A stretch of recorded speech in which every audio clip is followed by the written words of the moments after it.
Supreme কোর্টে caveat দাখিল রাজ্যের, দ্রুত সুপ্রিম কোর্টে মুভ করছে ইডিও।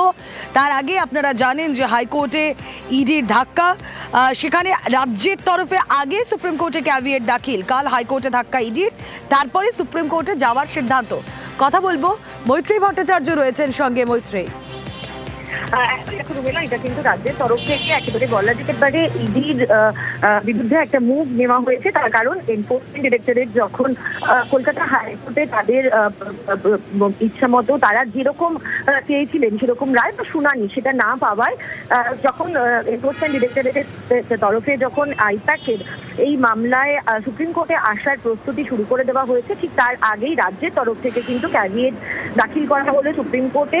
744206 নম্বরের ক্যাভিয়েট রাজ্যের স্ট্যান্ডিং কাউন্সিল সুদান লিমানি তিনি দাখিল করে দিয়েছেন ইতিমধ্যে। এর ফলে যেটা হলো যে এই ক্যাভিয়েট দাখিল করার ফলে কোনোভাবেই রাজ্যের বক্তব্য শোনার আগে কোনো নির্দেশিকা জারি করা যাবে না। ফলে এটা কোথাও একটা গিয়ে এনফোর্সমেন্ট ডিরেক্টরেট তাদের যে মুভ তারা করতে চাইছিল এবং তারা যে অ্যাডভান্স মুভ করে তারা অ্যাডভান্টেজ পাওয়ার একটা চেষ্টা করছিল, সেই জায়গাতে দাঁড়িয়ে কিন্তু রাজ্যের তরফ থেকে এটা পাল্টা ব্যবস্থা বলেই দেখছেন আইন বিশেষজ্ঞরা। ওকে,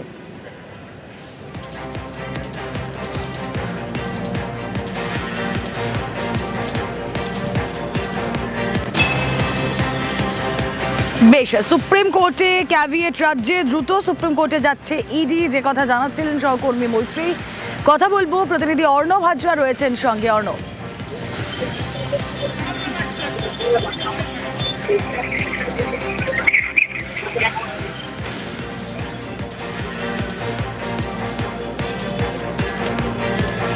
না, অর্ণবের সঙ্গে যোগাযোগ বিচ্ছিন্ন হয়ে গিয়েছে।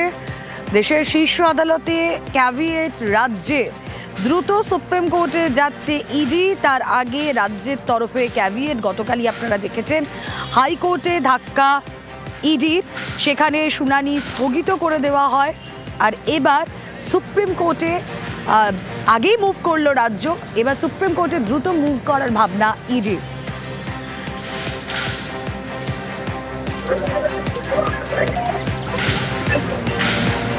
কথা বলবো, অর্ণব প্রতিনিধি রয়েছেন সঙ্গে। অর্ণব, দেখো, ইতিমধ্যেই গতকালই রাজ্যের তরফে যে যারা এই মামলার সঙ্গে যুক্ত ছিলেন বার্তা পাঠানো হয় এবং এটা অনলাইনে একটা প্রক্রিয়া, যাতে রাজ্য সরকার যেহেতু এই মামলায় একটা অন্যতম অংশীদার, কাজেই সেই রাজ্যের বক্তব্য না শুনে সুপ্রিম কোর্ট যাতে ইডির কোনো আবেদনে একতরফা শুনানি না করতে পারে, একতরফা কোনো নির্দেশ না দিতে পারে, সেই জন্যই ক্যাভিয়েট দাখিল হয়েছে। অর্থাৎ এই অবস্থায় রাজ্যের বক্তব্য শুনেই সুপ্রিম কোর্টকে কিছু ফয়সলা করতে হবে যদি ইডি আবেদন করে থাকে। ইডি কি করছে? ক্যাভিয়েট দাখিল, এটা একটা রীতি বলা যায়, রেওয়াজ বলা যায়। যে কোনো মামলার ক্ষেত্রে হাইকোর্টে যে অংশ জয়ী হয় তারা সুপ্রিম কোর্টের একটা ফোরাম, সেখান থেকে শুনানি যাতে তারা সুযোগ পায় সেটাকে রাখার জন্যই এই ধরনের ক্যাভিয়েট করে। ইডির তরফে গতকাল থেকেই প্রস্তুতি শুরু হয়েছিল এবং সেই প্রস্তুতি আজকে প্রায় শেষ পর্যায়ে। এবং এক্ষেত্রে আমরা গতকালই দেখেছিলাম অতিরিক্ত সলিসিটর জেনারেল এস.বি. রাজু এবং কলকাতা হাইকোর্টের ডেপুটি সলিসিটর জেনারেল ইডির তরফে সম্রাট গোস্বামী আইনজীবী, তারা প্রত্যেকটি এই বিষয়টা নিয়ে আলোচনার মধ্যে একটা সিদ্ধান্ত আসতে চাইছিলেন। সিদ্ধান্ত তৈরি হয়েছে, তারা সুপ্রিম কোর্টে যাবেন, কারণ একটা বড় সড়ো প্রশ্নের মধ্যে পড়ে গেছে এর মধ্যে দেশ জুড়ে ইডি কাজ করতে পারবে কিনা, ইডি অভিযান চালাতে পারবে কিনা।